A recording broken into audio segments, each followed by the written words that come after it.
Welcome to Fantasy Sports Daily, powered by FantasyGuru.com. Monday through Friday at 12 p.m. Eastern Standard Time, 9 a.m. Pacific. Ray Flowers breaks it all down for you from a fantasy sports perspective.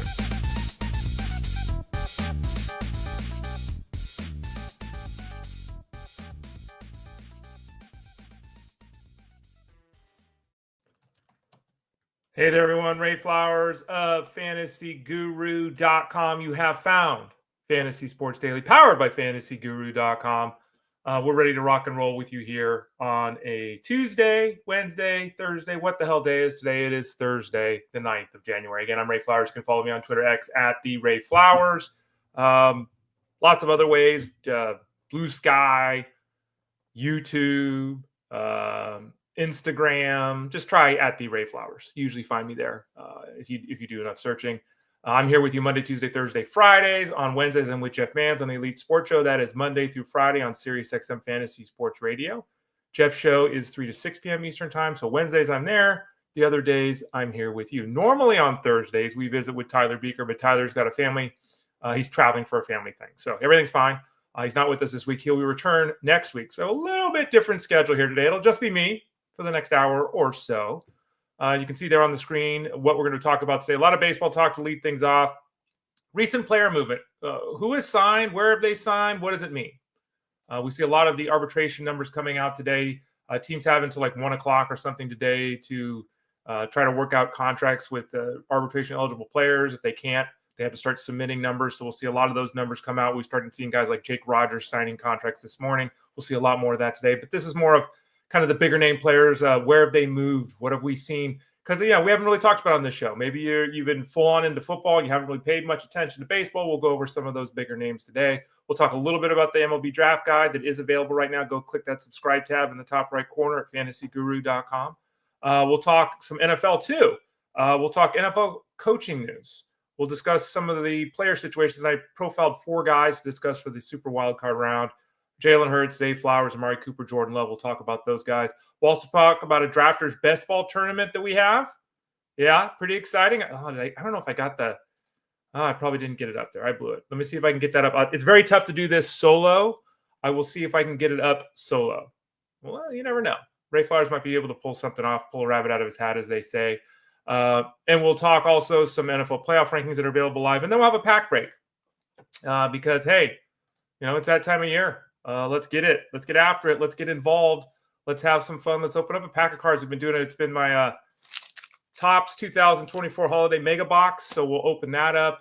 I think we have a card that we'll be able to open, we'll be able to open up tomorrow too with Russell Clay. He's a big card guy. So we'll open up some tomorrow.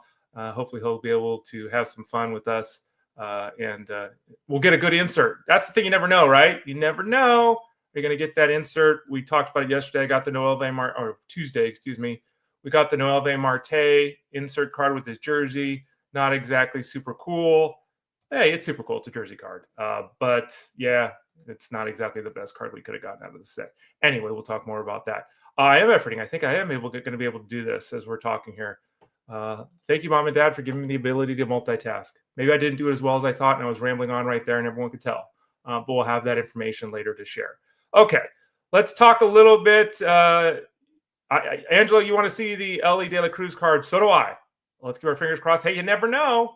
You never know. It could still be in one of these. We got 3 packs left. You never know. All right, let's talk a little bit about boom. How about that? A little bit. Oh, yeah, my microphone is blazing on the show there. Let's see if we can move that aside. There we go. Look at that. Me and Bobby Witt Jr., by the way, we're like the same size. Hey, Bobby. Hey, Bobby. I'm a little bit bigger than you. Oh, okay. Actually, we probably are about the same size. How big is Bobby Witt? Bobby Witt Jr. Let's look this up. I bet we're almost the same size in real life, too. Bobby Witt is 6'1", 200. I'm 6'3.5", 190. So we're pretty close in size. All right, anyway. Enough about me and how big I am. Let's talk about some of these players, and we'll go kind of in the order on the screen there. Corbin Burns obviously signed a contract. For those that missed it, again, we're going to kind of take this as a first step into fantasy baseball, into baseball really in general in 2025. So some of this might be old hat for some of you. You might have already broken down Corbin Burns in his new location. But we're going to talk about these guys. Corbin Burns signed a 6-year, $210 million contract to become a Diamondback.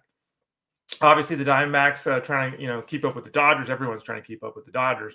But that's a good signing for the club, obviously. He'll join Zach Gallen at the top of the rotation there for the Diamondbacks.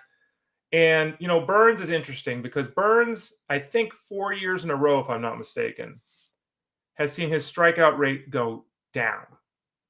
That is really bad. Now, it was an elite level mark before, so it's still fine right now.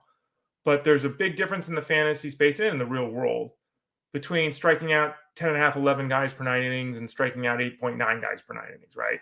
A strikeout inning still totally works in the fantasy space, especially when you're Corbin Burns, you're throwing 190 innings every year, so it's still totally fine. But it does seem like that top end is a little bit in question at the moment. Now, his floor is extremely high. Now, we say that about a lot of pitchers, just the first time I'll say it this year of many. Pitchers are always, we say that about pitchers until they get hurt, until they crap out. So, but right now, Corbin Burns' floor is as high as any pitcher in baseball. Again, like Blake Snell. If both these guys throw 190 innings, who's going to be better? Blake Snell. What are the odds both these guys throw 190 innings? Who's got the better chance to throw 190 innings, Snell or Burns? I would say Snell's got a 5% chance of doing it and Burns got 95. Like his floor is so much higher than the majority of pitchers, including a superstar level performer like Blake Snell. But the ceiling. And again, if he's your SP1, Corbin Burns, you're in a great spot. Those rankings are available right now at fantasyguru.com. I talked about it earlier on the show. Click the subscribe tab in the top right corner. You can sign up for all of our baseball coverage and get the all-in package. In fact, I'll flash it on the screen right now. You can get the all-in package if you want, which includes seasonal, DFS, and wagering. You can get all three of them in one package. You can just buy the DFS and get ready to go for opening day. You can just get wagering if you want to get ready for opening day. You can just get the seasonal package, which is available right now. New articles coming out every day. Next week, as we talked about, will be rankings week. Dynasty rankings come out next week. Points league ranking come out next week. On base percentage rankings come out next week.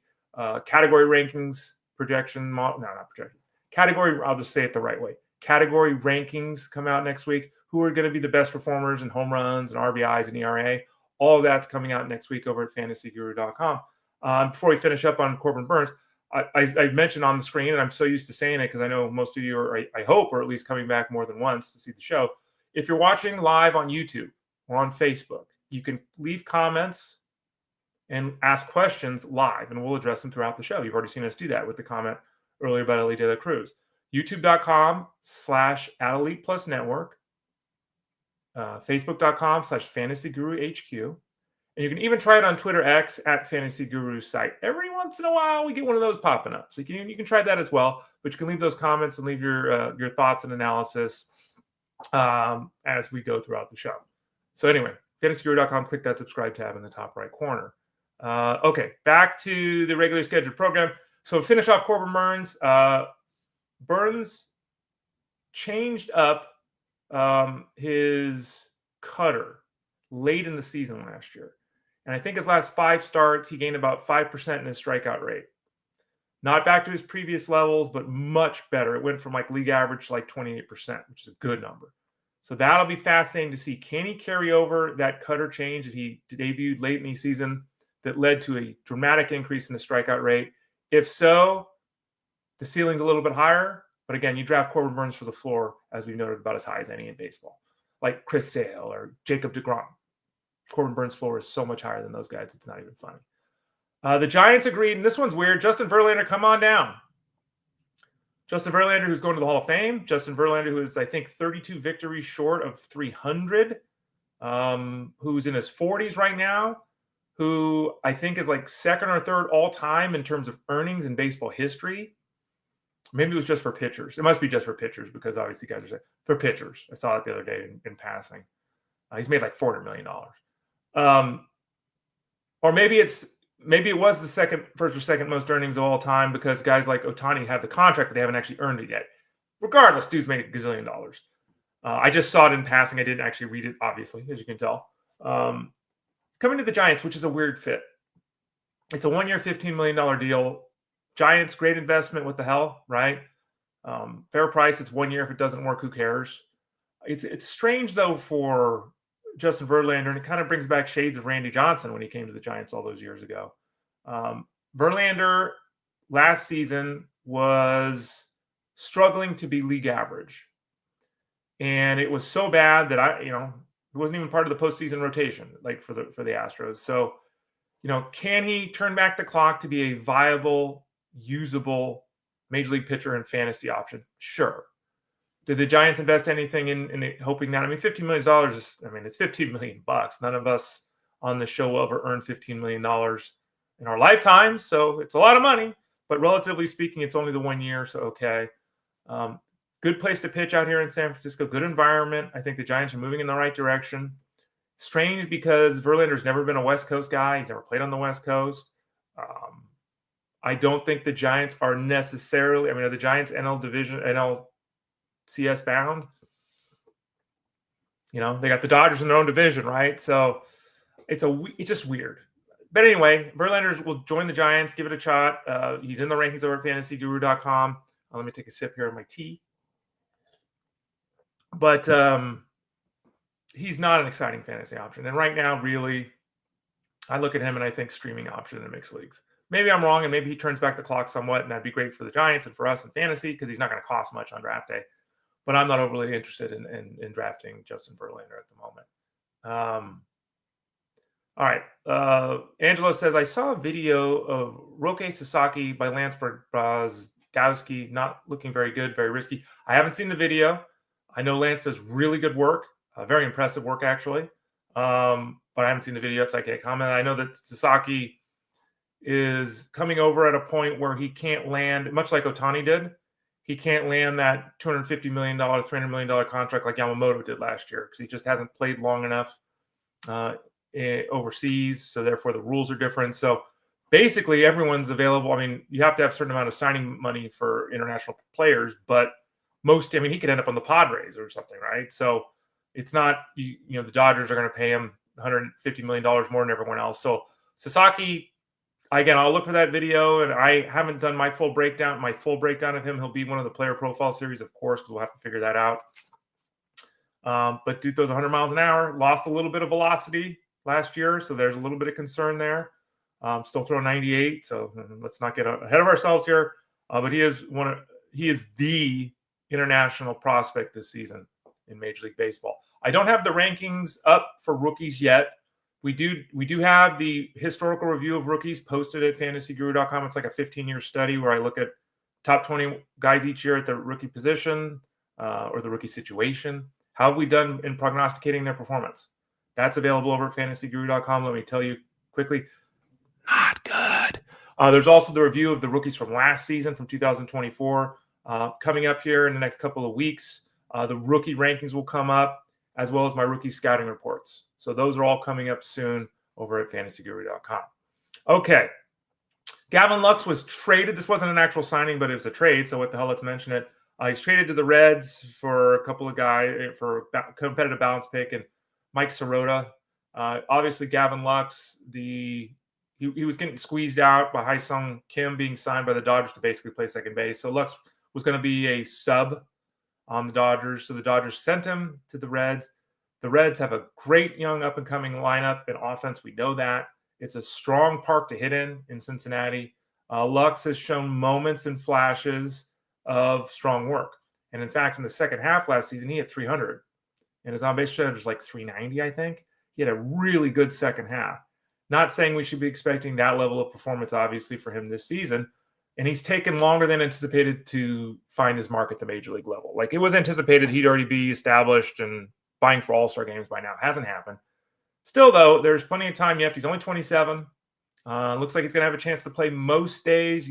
The Reds have got a lot of pieces and, who's going to play where. And, so where's Matt McClain going to play? And is Christian Encarnacion Strand fully healthy? So he'll take over a spot in the daily lineup. Like, there's some movement here, but it's pretty easy to look at Lux and say 450 plate appearances is happening. And there's a chance that Lux could see 550 or 600 in a certain scenario. So Lux is someone that we'll track closely to get that clarity on what his role is. And I'm sure once we get that, we'll see him move up the rankings over at fantasyguru.com. I mentioned Ha-Seong Kim. Now, be careful here. Hae-Sung Kim, I should say. Ha-Seong Kim is the shortstop, second baseman, infielder for the Padres, who is now a free agent. He's coming back from shoulder surgery, hasn't signed yet. Hye-Sung Kim. So it's not H-A hyphen, it's H-Y-E. So be careful, because when this story popped, a lot of people thought that Dodgers signed Ha-Sung Kim for $12 million, and they're like, what the hell's going on for 3 years? No, it's a different Kim, spelled slightly differently.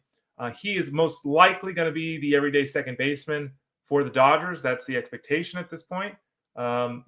Mookie Betts is going to play second. He's going to play short. They're going to put him in the that seems to change all the time. But right now, the expectation is that he's likely to play some second base.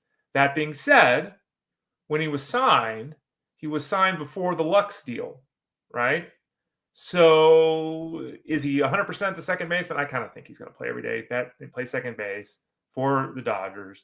He'll hit at the bottom of the order, so that he's not going to. And this is, again, the lineup's going to turn over, so but he's going to hit 8th or 9th. Not a sexy or exciting player. Someone asked me in Discord the other day, who is this Kim? And I said, well, if everything goes right, and I'm not saying it's all going to go right this year, but if everything goes right, he's basically a Tommy Edman kind of performer, right? 10 home runs, 25, 30 steals, batting 260, 270. I think that kind of stuff could happen for Kim. We'll have to wait and see on his playing time as well. Speaking of the Dodgers, Teoscar Hernandez returns to the scene of the crime. 3 years, $66 million to stay with the Dodgers. One of the most consistent non-elite offensive performers in baseball at the outfield position. Hit 270, 30-plus home runs, almost 100 RBIs last season. He basically goes 250, 60, 28, 30, 90 every year. Like, he's been this guy for years now. Tons of strikeouts. There is some volatility, some streakiness to his game, but he plays every day. He's in the lineup all the time. He's always a threat to knock in a run or hit a ball into the seats. Obviously, nothing should change there. He'll continue to just be, not an elite option because he doesn't run, and he's not going to hit 300. But he's going to do the 260, 30, 90 thing. He's just, and much like Corbin Burns, actually, extremely consistent with that. The highs, is there an MVP season from Teoscar Hernandez coming? He had one of those years a few years back. I think that was it. But the floor is really high, especially since he plays every day for the Dodgers. Speaking of guys that have a ceiling and a floor that are pretty close together, I would have never thought Brent Rooker would be that guy, but Brent Rooker is kind of that guy. And the A's gave him a 5-year, $60 million contract. And you might say to yourself, good deal for the A's. You might say to yourself, why didn't Rooker try to get more? Rooker, I think even though he's like 30 years old, because his career was so staccato-like when it began, I think he's still got, let's look it up. I think he still has like 3 years till arbitration would have hit. Let me see here. Brent Rooker. Yeah, he wouldn't have become a free agent until 2028. So he still had 3 more years left out of control by the A's, and that would have been just the arbitration process. So he said, let's screw that and let's just get a contract. And again, could he have made more money year to year if he played like he did last year and he played this out the next 3 years? He probably gets more than the $60 million. Probably. Would be close. And remember, that'd be for 3 years and not for 6. Because that first year when his arbitration, like what did he make last year? I don't know. It doesn't say here. Oh yeah, I don't know what he made last year. But it was certainly obviously something that even if it doubled, it was going to be in the $5 million range kind of thing. So he took the money. If someone gave me $60 million, I think I'd take it too. So good for Brent Rooker, who, 5 years ago was hoping to make $600,000 a year. Like, it was, is he going to be a full-time player at the big league level? He's been really good the last couple of seasons. Last year was spectacular. He almost hit 300. He almost hit 40 home runs. He had over 100 runs driven. He was terrific. And remember, this is the first time we're again saying this on the show here, Fantasy Sports Daily, which is Monday through Friday from 12 to 1 Eastern. Rooker, and I see Angelo commenting there, Rooker and Lawrence helped my fantasy team last season. Hell yeah, they did. And Butler was somebody that we leaned on multiple times in the wagering package over at fantasyguru.com. And remember, click that subscribe tab in the top right corner of the page. I'm one of the key guys that does DFS. I'm the guy for seasonal, and I'm also one of the key guys in the wagering. We had a lot of times where it was Rooker and Butler that were in the bets over at fantasyguru.com, and they paid off a lot. Butler was one of the most productive hitters in baseball last year for like a month. He might have been the best player in baseball for like a month. He was fantastic there for the Athletics. Back to Rooker. Rooker's season was so special that he got this contract. But the point I was going to make before the comment from Angelo, remember this. The A's are going to Sacramento, and they're playing in a minor league ballpark. Playing in Oakland, when it's cold and it's not damp, but for those people that haven't been there, the stadium's like right near the bay, right? So it's kind of damp and moist, and sometimes you get fog, and it's just the ball doesn't fly there at night. It just doesn't. They're going to be in Sacramento, okay? In Sacramento during the day, it's going to be 110 degrees, 115 degrees at times. Even at nighttime, it's going to be balls warm. It's going to be humid. That baseball is going to fly. It is going to fly. So that, we'll have park factors discussions at fantasyguru.com before the season begins. I haven't dove into that in full detail yet to get the nitty gritty down. I'll do that before the season begins.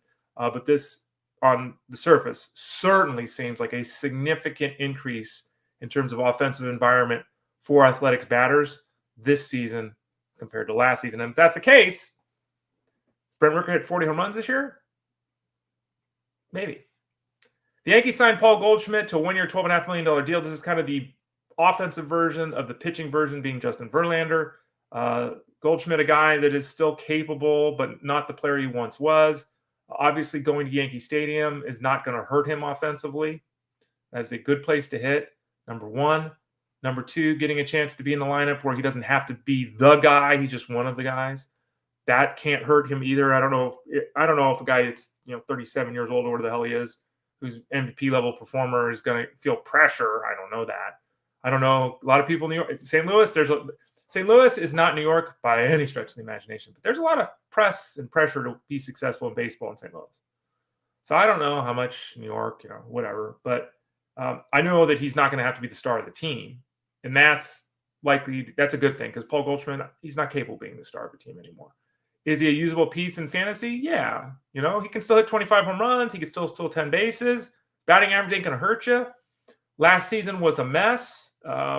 He realized he was losing some bat speed and some things weren't the way they used to be. So I will give him credit. He tried to change. The problem is every change he made, it seemingly didn't not only work, it didn't help. And he talked about this in the offseason. He was redoing his stroke and trying to find new things. Just didn't work. Much like Alex Bregman when he tried to redo his swing. Just didn't work.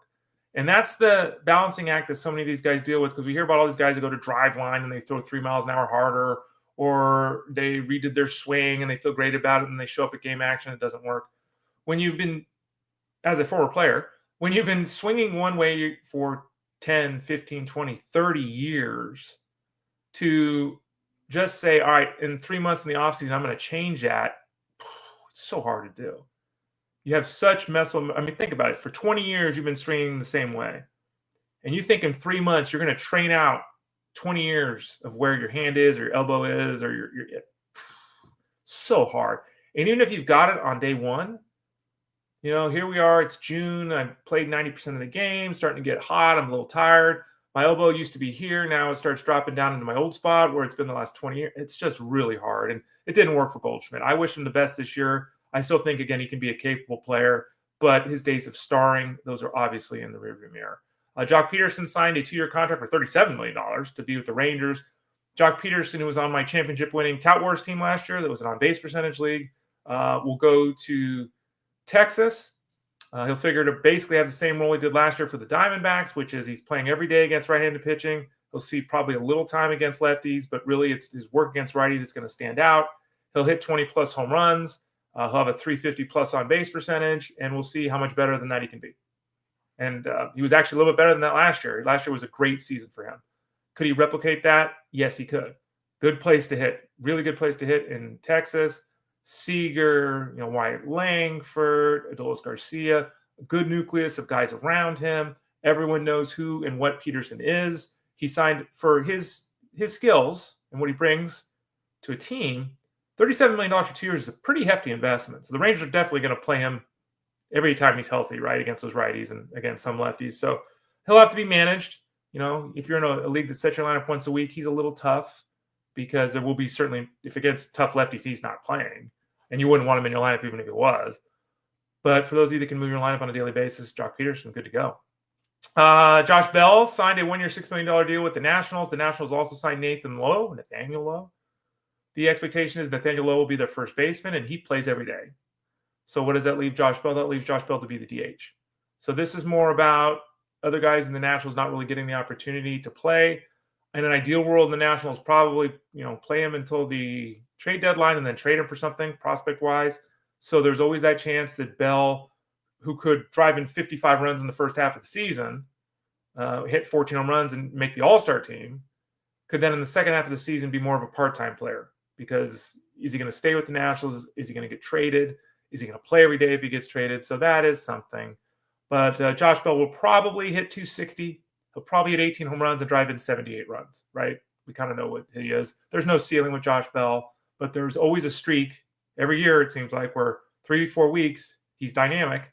And in the end, he hits 268 and has 18 home runs and 78 RBIs. Charlie Morton signed with the Orioles. Charlie Morton, one of the more consistent right-handed pitchers in baseball, despite being over 40 years of age. His ratios have started to creep up lately. He has an issue with the walks. So his whip is, at this point of his career, can't be expected to be strong. But he throws 150 innings every year, and he strikes out 150 guys every year. He does that. And going, obviously, to Baltimore puts him in a position to win games, right? He's not pitching for a second division club. He's pitching for a team that could win 100 games. So Morton should be viewed, I think, very similar to the way he was last year. 4.2 ERA, basically average. 1.3 whip, basically average. 167 strikeouts and 165 innings.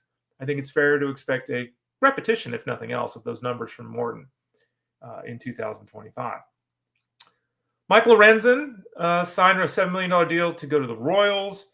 Lorenzen's an interesting player because Lorenzen, while not a two-way player, he can hit. He can play some defense in the outfield. We've seen that. He can pitch out of the bullpen. He was signed and is anticipated being part of the rotation for the Royals to start the year. But he's a very versatile player. And I think I remember reading that even his representation was talking about him as if, you can only carry X amount. You can only carry 13 pitchers on your staff. And, we can have him on your staff, but then remember, you can max out your staff in arms, but he can help you offensively, right? So don't worry, a team that's signing him, about having that extra pitcher on your roster and losing that offensive player, because Michael Lorenzen can be that offensive player. So maybe he sees some time randomly, gets a couple starts at DH or something like that. I don't know. As a pitcher, he is passable. He's a streaming option. What holds him back is, can I see him with a better ERA and a better whip than Morton? Yes. Can I see him throw 165 innings? No. Can I see him striking out 165 guys? No. Nowhere. So he's, it's like there's less dominance there. There's more volatility, I think, there with Lorenzen than is ideal. Because you look at his ratios, and they're usually pretty solid. But he just doesn't miss enough bats. And he throws like 6 pitches. Like, he really mixes and matches. And, if he's got things going, he's tough. But on those days where his pinpoint control is not pinpoint, it can be a rough outing for him. So, again, streaming option in mixed leagues is Michael Lorenzen. Jesus Luzardo is very, very, very, very interesting. At one point in time, he was thought of as one of the best pitching prospects in all of baseball. There have been flashes of him being one of the better pitchers in baseball. There have been times of struggle with him in baseball. And last year in particular, he had that stress reaction in his back that cost him like half the season. He's had arm issues as well. So he goes to the Phillies. He's 27 years old. He has been dominant at the big league level at times. But we've got the back issue that's lingering, because as I talked about with all of you so many times, when you have a back issue, do they ever really go away? I'm going to say no. I have a back issue. I deal with it on a daily basis, and I'm not a pro athlete. I don't think back issues really go away. So that's there. The obviously forearm issue, that's concerning. So the red flags are up with Jesus Luzardo. And no matter how we want to break down his curveball or his pitch shape or the run support he's going to get with the Phillies, the winning environment he's going to get, no matter how much we break all that down, the fact is the physical piece is in question. So he is somebody that was and is very difficult to rank in the fantasy space, because it's like, how far do you push a guy that, is he going to be able to make 25 starts? I don't know. Currently, remember, you can get these rankings. These rankings are available right now at fantasyguru.com. AL-only rankings, mixed league rankings, NL-only rankings, auction values for all three of those. We've got the dynasty rankings and the points league rankings, all that stuff coming out next week too. Right now, Luzardo at the pitching position is ranked 67th. If he's healthy, he's going to be much better than that. Because, again, this guy could strike out 180 batters. He can win 15 games on the Phillies. His ratios are going to be solid. Sure. But there's that health piece. So, 60, you could draft him at 67th, the starting pitcher position. And he could be starting pitcher 37 this year, and it's a huge win. You could draft him 67, and he could tweak his back and be pitcher 97. You could draft him 67th, and he could blow his forearm out, blow his UCL out in his elbow or whatever. Wouldn't blow a forearm out, but you know my point. And he's pitcher 307. So really tough one. I think he'll either be on some championship teams this year or he'll be somebody that was kind of a wasted pick this year. Hard for me to see him making 28 starts and having a 4.80 ERA and a 1.4 whip. Like, it's hard for me to see that. I see the outcomes being much better or, unfortunately, much worse with Jesus Luzardo. Going back to the Nationals, they're doing what they do. They're waiting for, Cruz, and for Wood to become stars, and they likely will. They're waiting for that to happen. So they realize Kate Cavalli's coming. Parker stepped forward last year in the rotation. Like, they got some arms coming too. Like, they're building, right? So they're doing things like patchwork, right?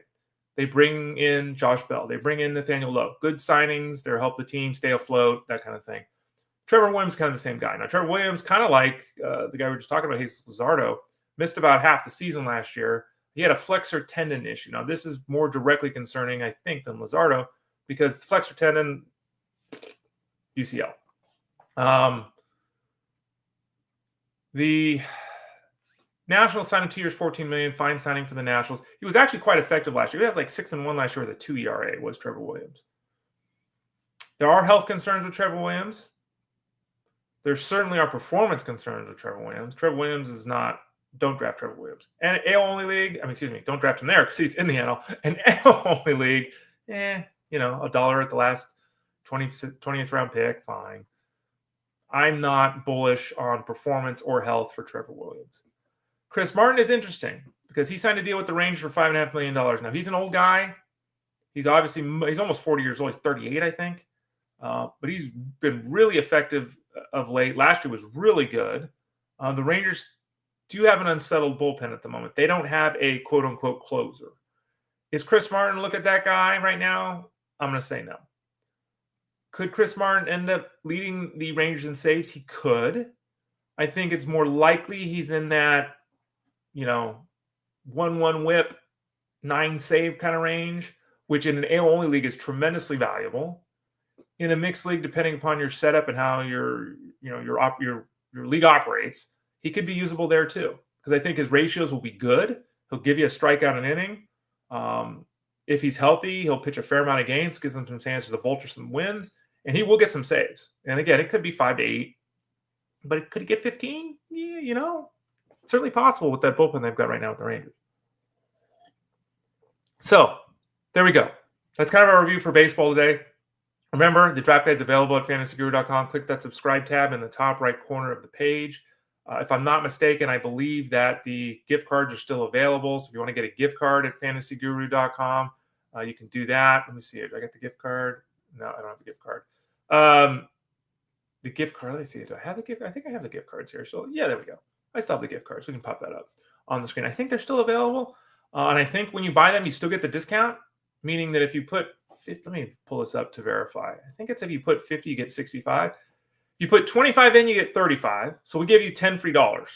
If you put $50 in to buy a gift card, we give you $15 free. If you put in $100, we give you $25 free. And if you put in $200, we give you $50 free.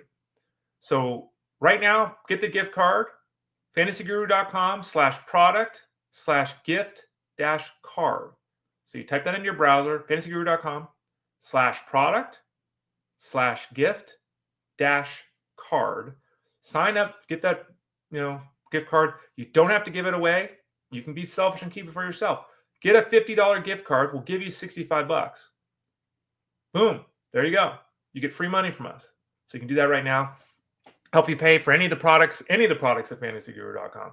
VIP, platinum, all-in packages, the MVP plan if you want to get basketball and hockey and MMA and golf and PGA. If you want to get that package at the MVP package, you get the money there. If you want to get the baseball package, you can use the money there. You can use it for the seasonal baseball, the DFS baseball, the way you get it.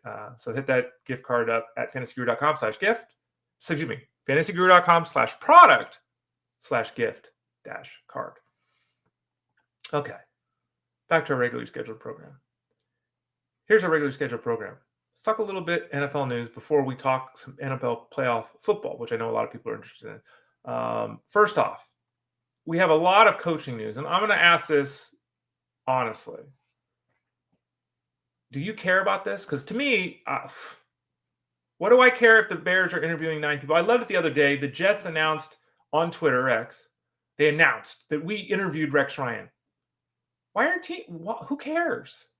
Like, to me, this is the NFL doing an excellent job of maintaining its presence in your face 365 days a year.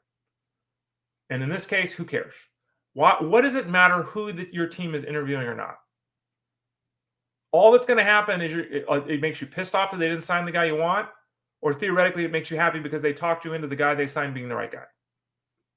Who cares? And it's everywhere, all over social media. Stories about who's interviewing who. Who cares? Until anyone signs anywhere, who cares? And maybe I'm different because I do fantasy, which is the whole universe. I'm not only focused on the Eagles or the Bears or the Lions or whatever the hell it is, right? Maybe that's it. But who cares who's interviewing who? I don't care what I can. I was interviewed to be the president of whatever. I didn't take the job, so what difference does it make? Yeah. Oh, Angela, I wouldn't go that far. It says, I don't care about coaches. You should care about coaches for fantasy. And I'm not saying you're saying this, but let's be clear about this. I could care less who's interviewing who because it doesn't matter to me who's interviewing who. None of it matters until they sign a guy. Once they sign a guy and the coaching staff is in place, not just the head coach, but who's going to be the OC and the DC. Once we get that, that's extremely important. In fact, you could argue, as we often do at fantasyguru.com, that the coaching staff means as much or more than the players do. True. Just look at the case of Saquon Barkley. He's with the Giants and he sucks. He goes to the Eagles and he's great. Why? Did he get better? No. Did he get older and faster? No. What changed? The scheme, the system. We talked about this a lot. His yards before contact this year was like the same as his total yards per carry with the Giants last year. Meaning he was having carries this season on average before anyone touched him on the defense. They were giving him as much yardage as his carries last season with the Giants were the whole carry. Makes a massive difference in fantasy football. Okay. So anyway, that storyline's everywhere. There are a few players in the news. Jalen Hurts was back at limited practice yesterday with a head injury. I'm assuming that everything's okay and they're just taking their time because there's no rush. Remember, Cedric Tillman had that head injury in week 12, and he was going to play every week, didn't play. And they eventually shut him down, but it was like 4 weeks later. He didn't enter played again. And we talk about this a lot. The range of recovery from concussion is huge. Sometimes guys have a concussion and they're fine in a day or two. Sometimes it's a week or two. Sometimes it's a month or two. Sometimes it's never again. Everything we're hearing with Jalen Hurts is it's normal and they're just being safe. But let's keep our eye on this because, it's been a couple of weeks. So we'll keep an eye on that. Fully expecting him to play at this point.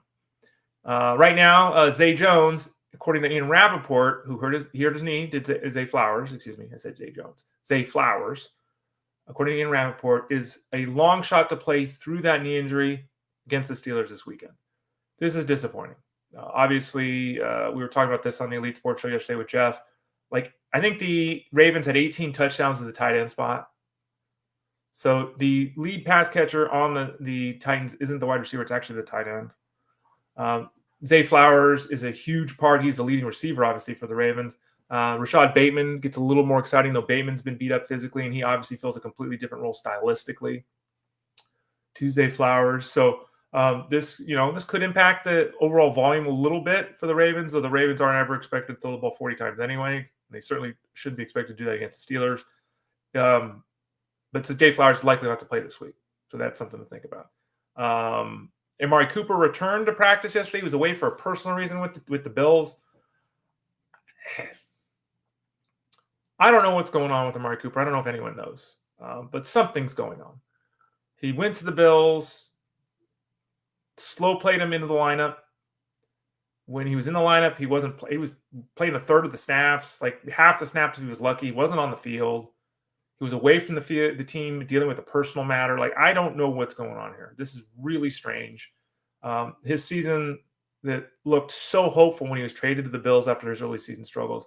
But he's going to go to the Bills. Things are going to get better, turn around. Hasn't happened at all. In fact, not only has it not happened, it's gone the other direction. So this is really concerning with Amari Cooper. At this point, obviously in the fantasy space, you can't play him when the Bills, start their Super Bowl march against the Broncos. Having him on the field, I think, is important for the Bills. It's obviously another weapon for Allen and the team, but using him in any type of fantasy space is just impossible at the moment because it's just totally unclear what he's dealing with. And then finally, Jordan Love's got the elbow injury. He was limited to practice yesterday for the Packers. The expectation at this point is that Jordan Love will play. They obviously hope he will because Malik Willis, while he's done a fine job, he is not Jordan Love. The Packers take on the Eagles, which is a difficult matchup, obviously. For them, they really need Jordan Love. It looks like he'll be out there. We'll watch those reports in a couple of days, but fully expected Jordan Love to be out there to throw his 28 passes against the Eagles and hope it works out. That should be a pretty good game. I picked yesterday on the Elite Sports Show the Eagles to win. And I also have that at the fantasyview.com and our staff picks. I think that'll be up today. I don't know if it was up yet. It'll be up sometime today. But Jordan Love should fully be able to play and return to action this week for the Packers.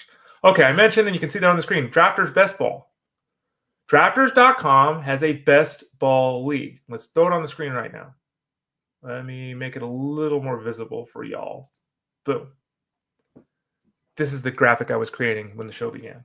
Sorry it's not bigger and flashier, but this is the best I could do as we're doing this live. Bottom line is this. Drafters.com has a contest. It's a best ball contest. Here's how you do it. There's 12 rounds, so you draft 12 players. There's 6-person leagues, so these drafts do not take a long period of time. And the contest is going to have overlay. What is overlay? Overlay means that while there are a certain amount of spots available, the spots are not all going to fill. So what that means is that there are less people, unless something crazy happens here in the next couple of days. There are going to be less people signed up than the contest can take. So your odds of winning are higher than they would be because instead of 50,000 people, I'm making numbers up. Instead of 50,000 people, there's only 42,000 people. I made those numbers completely up. They don't apply here, but that's the point. Overlay means the opportunity for X amount of people to play is there, but less people than that are actually playing. So you're going to have overlay. So your odds are better than they should be because the contest, quote unquote, isn't going to fill.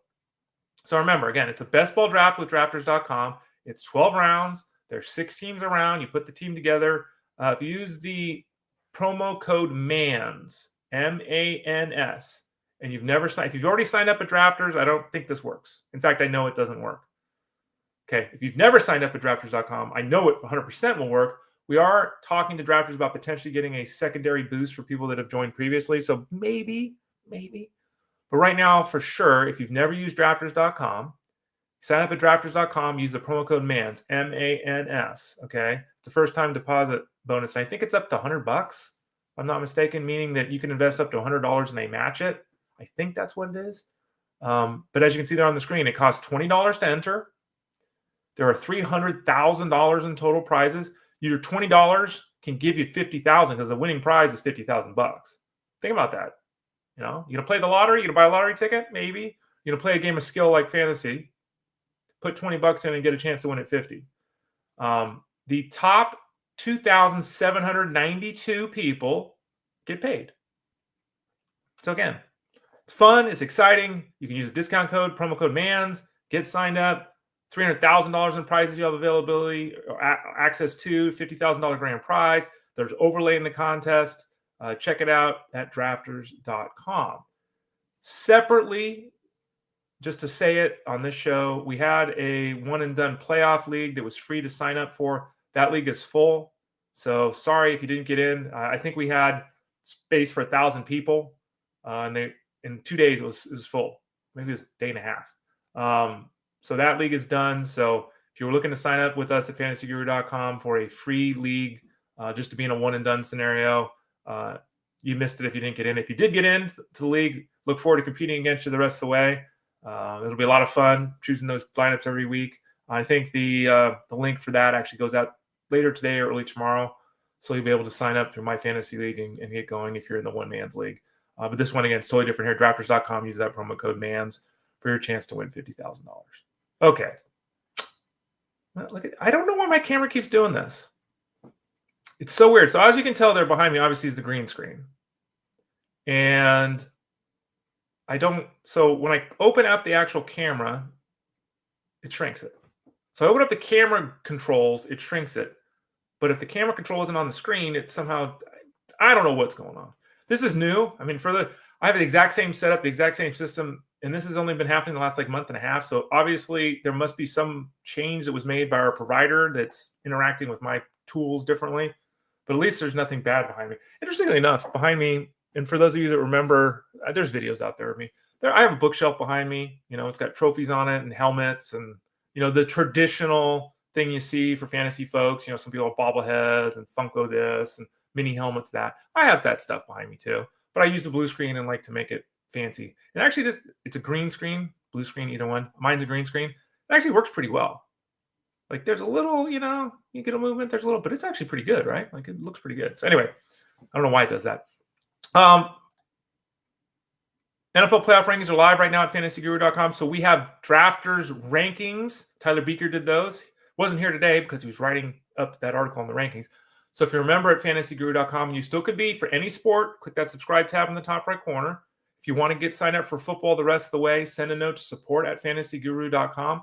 Support at fantasyguru.com. Send an email. Say you want to get involved with the football. So you can read Tyler's rankings for the drafters contest to help you put your team together. Jeff Mans has got the overall playoff rankings available. So if you're doing one of those leagues where you're drafting now throughout the entirety of the playoffs, those rankings are available. There are also rankings just for this week available. So we've got multiple rankings available at fantasyguru.com. We've got Tyler doing best ball drafters advice. Those rankings are available at fantasyguru.com. Click the subscribe tab in the top right corner or send an email to support at fantasyguru.com. All right. It's that time. We're at the end of the show. Before we get to your comments, a little ASMR. Let's open a pack. What do we got? We got the Topps 2024 Holiday Mega Box, 10 cards in a pack. Let's get in here, see what we got. We'll open a couple up tomorrow. I think to end the. Oh, we'll be careful and tear the card. We got a couple next week that will, or at least one that we'll open up tomorrow, maybe two. We'll open up with Russell Clay. These are the holiday cards. Oh, Phil Backert, if you're watching. Adley Rutschman. So as you can see there, it's a holiday card. There's actually a Christmas tree in the background, Santa Claus, a stocking, what is that? Is that a sucker? I don't know what that is. Maybe it's a sucker. I don't know. And a little elf. So kind of cool looking cards. They're more for probably kids, but they're kind of cool. Adley Rutschman, one of the better catchers in baseball. Again, not necessarily a huge ceiling guy. I think there might be a ceiling season in there still from him, but his floor, uber high. And his floor is past guys like, JT Realmuto has been forever the guy at the catcher spot. The floor is now higher with Adley Rutschman. Oh, interestingly enough, hello teammate, Heston Kjerstad, one of the better left-handed hitting prospects in baseball. I think it's fair to say that. He's had some health issues that have really slowed down his development. He'll be looking to break out this season. Is he 24 now? How old is he? Is it saying on here?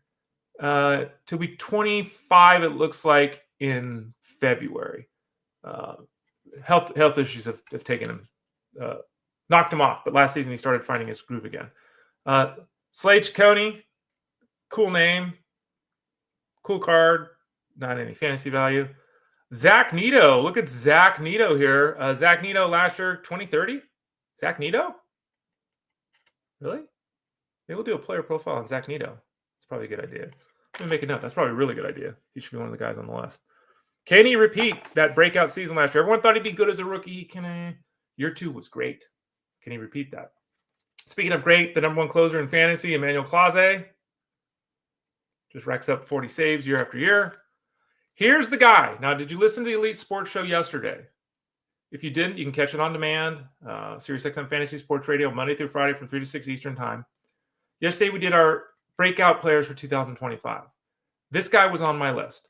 This guy was taken, he was number 1, 2, or 3, maybe 3, usually 1 or 2 last year amongst rookies in terms of fantasy outlook before the season began. I think, what did I have? I just posted the article. Let's pull it up. Let's see. I just posted the article. I don't remember where I had him ranked. It's his picture on the review of the 2024. Okay. I had him 5th in the final one.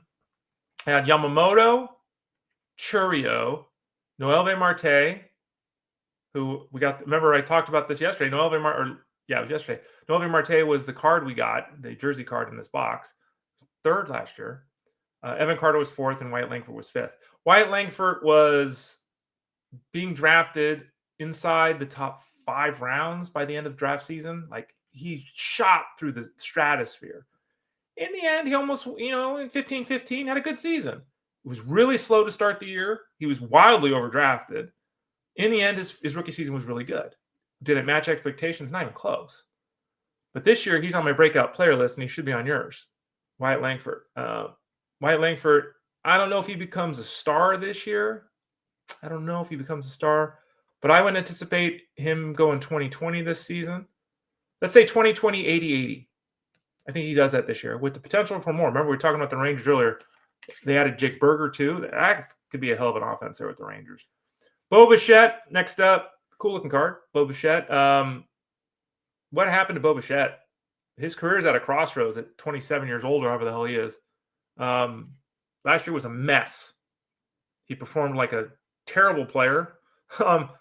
Health-wise, he didn't get it done. So, Bo Bichette likely to be, I think is he going to be underrated? Sure. Is he going to be underdrafted? Probably. He's a guy that I'd be drafting. I'll put it that way. I will look at the talent and the age and the track record and say that at his cost this season, he's good to go as a draft piece. Jacob deGrom. Powder Blues always look good, don't they? Jacob deGrom will be overdrafted this year like he has been every year. I pretty much guarantee that, right? What do I think about Jacob deGrom this year? Check out the rankings over fantasyguru.com. George Kirby, one of the top right-handed pitching prospects, or top right-handed pitchers, in baseball. Does he throw too many strikes? There are some that say that. He throws too many strikes because he's always around the strike zone. Guys always know to swing. But George Kirby, I'd take that guy on my roster at any point in the real world or in the fantasy space. And then finally, the rookie card of Keaton Winn.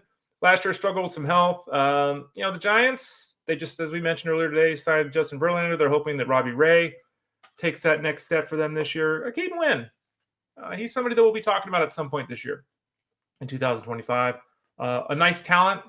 Last year didn't go as planned, but maybe this year's a little bit better for the youngster with the Giants. So there's the pack. No inserts today. We'll have a couple more packs again. 2 more. Got the box right here. A couple of more packs. I guess we'll open them both tomorrow here on the show with Russell Clay. We'll talk a little football with Russell, do a little bit more baseball talk as well. Thanks for watching today. Don't forget to go to fantasyguru.com. Click that subscribe tab in the top right corner. Click on that. Get signed up for any of our products. Send a note to support@fantasyguru.com. Let's see here if there's any. Everyone's talking to each other. Love it. John, when is it appropriate to ask about keepers? I answered a keeper question. Was it this morning in Fantasy Guru now? Oh, it was a football one. It's ask keeper questions now. We're good to go. You can obviously send a note over at fantasyguru.com in the Discord. I'm in there all day. Always constantly checking. You can always ask him here on the show too. It is definitely season for that, John. So if you want to come back tomorrow and ask that question, feel free to do that. We'll be here to help you answer that. 9 o'clock Eastern, 9 o'clock Pacific time, 12 o'clock Eastern Standard Time tomorrow on Friday. I'll be here about the first half hour writing solo. Then about 12:30 Eastern Standard Time, the one and only Russell J. Clay, will join us here talking a little football as well. So thanks for joining me today. Head over to FG. Send me a note in Discord. Send me your thoughts on Twitter X at @TheRayFlowers as well. And join me again here tomorrow on Fantasy Sports Daily. Thanks for being with me today. We'll see you tomorrow at 12 o'clock Eastern Time. I'm Ray Flowers for FantasyGuru.com. This has been Fantasy Sports Daily. Let's go. 2025 season's upon us, folks. Head over to FG. Get that draft guide for baseball, and we'll help you win in 2025. Take care.